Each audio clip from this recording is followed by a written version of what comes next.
The Minister in the Office of the Prime Minister for the Limitation of Borders of the Democratic Republic of the Timor-Leste.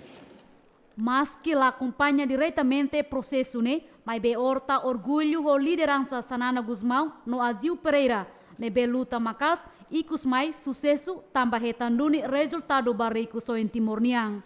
Horta dehang Agio Pereira merece retang reconhecimento também ema matenik ida ne be nunca haturuan ba público no iha processo negociação ba de limitação fronteira marítima Agio hanesang limang los Xanana Gusmão nian.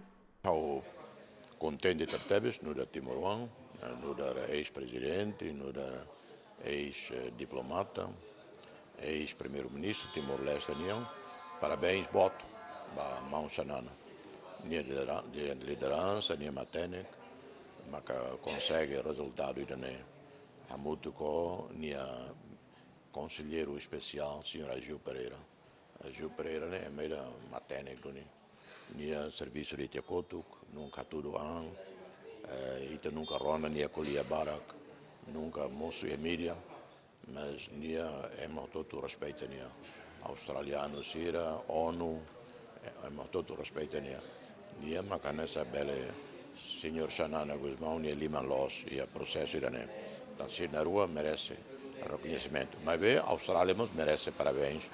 Também sira hakiduk em relação à posição do governo ser o né?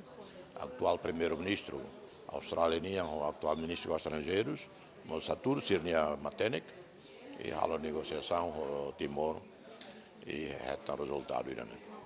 Acordo de limitação fronteira marítima entre Austrália e Timor-Leste assina ona iha lorongnen fulang março tinangne iha Nova York.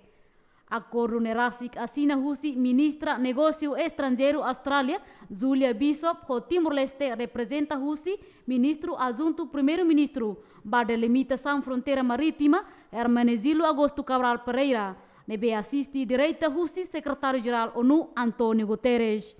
Maya Gusmão, Clementino Maia, GMN.